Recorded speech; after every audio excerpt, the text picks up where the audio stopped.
প্রিয় বন্ধুরা, আজকে আপনাদেরকে আমি একটি সত্য গল্প শোনাবো, যেটা শুনে আপনারা সবাই অবাক এবং আনন্দিত হবেন। আশা করব গল্পটি শুরু থেকে শেষ পর্যন্ত দেখতেন।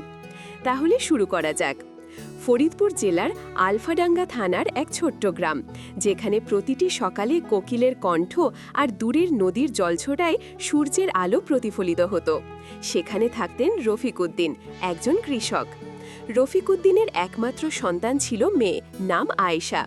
আয়েশা ছোটবেলা থেকেই শান্ত, পরিশ্রমী এবং শিক্ষায় আগ্রহী। আয়েশার বাবা বলতেন, আমরা ধনী নই, তবে আল্লাহ যদি সাহায্য করে তুমি ভালো মানুষ হয়ে মানুষের সেবা করতে পারবে। আয়েশা তার বাবার কথাগুলো মনে রাখতেন। তিনি জানতেন, বড় হয়ে তিনি শুধু নিজের জন্য নয়, গ্রামের দরিদ্র মানুষদের জন্য কিছু করতে চাইবেন।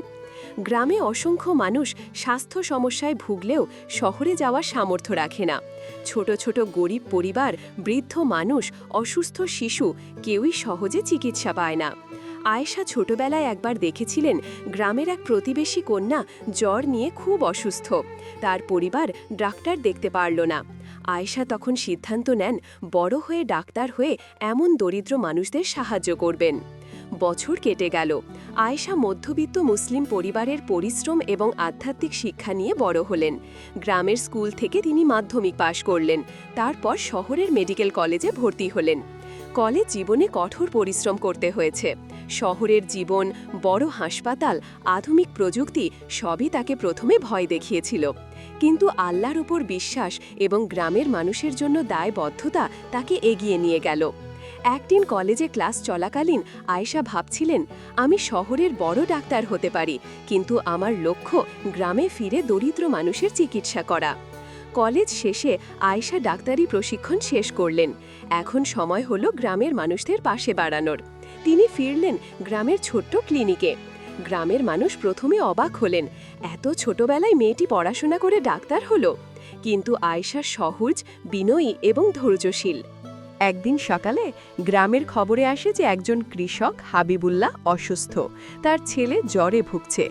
পরিবার শহরে ডাক্তার দেখাতে পারছে না। হাবিবুল্লাহ ক্লিনিকে পৌঁছালেন। আয়েশা ধীরে ধীরে রোগীকে পরীক্ষা করলেন। ছেলেটি সাধারণ জ্বর নিয়ে অসুস্থ, তবে কিছু ঔষধ, বিশ্রাম এবং পুষ্টিকর খাবার দিলে দ্রুত সুস্থ হবে। হাবিবুল্লাহ কৃতজ্ঞ হয়ে বললেন, ডাক্তার ম্যাডাম, আমাদের মতো দরিদ্র মানুষের চিকিৎসা আপনি বিনা খরচে করছেন। আয়েশা হাসলেন, আল্লাহর রাস্তায় মানুষের সেবা করাই আমার কাজ, টাকা নেওয়া গুরুত্বপূর্ণ নয়। আয়েশা শুধু মানুষের চিকিৎসাই করেননি, বরং স্বাস্থ্য সচেতনতা নিয়ে গ্রামের মানুষকে শিক্ষিত করতেন। কিভাবে স্বাস্থ্য রক্ষা করা যায়, শিশুদের পুষ্টিকর খাবার, গরু ও পশুর যত্ন ইত্যাদি। একদিন গরমকালে গ্রামে ডায়রিয়ার প্রকোপ দেখা দেয়। অনেক মানুষ অসুস্থ। আয়েশা শহরের ডাক্তার বন্ধুদের সাহায্য চাইলেন। সবাই এগিয়ে এলো এবং দ্রুত মেডিকেল ক্যাম্পে রোগীদের চিকিৎসা করা হলো। পরিস্থিতি নিয়ন্ত্রণে আসার পর গ্রামের মানুষরা বুঝতে পারলেন, আয়েশা কেবল ডাক্তার নয়, আশার প্রতীক। আয়েশা বোঝেন, ডাক্তার হওয়া মানে কেবল রোগ সারানো নয়, মানুষের পাশে থাকা, তাদের ভয় দূর করা। সময় কেটে যায়। আয়েশা ক্লিনিক বড় করে একটি হাসপাতালও স্থাপন করেন। সেখানে ডাক্তার, নার্স, সহকারী সবাই দরিদ্র মানুষের জন্য কাজ করেন। গ্রামের শিশু সুস্থ হয়, কৃষকরা নিশ্চিত থাকে যে তাদের গরু ও পশুদেরও চিকিৎসা হচ্ছে। গ্রামে আয়েশার নাম পরিচিত হয় কেবল ডাক্তার হিসাবে নয়, বরং গরিবের আশার আলো হিসাবে।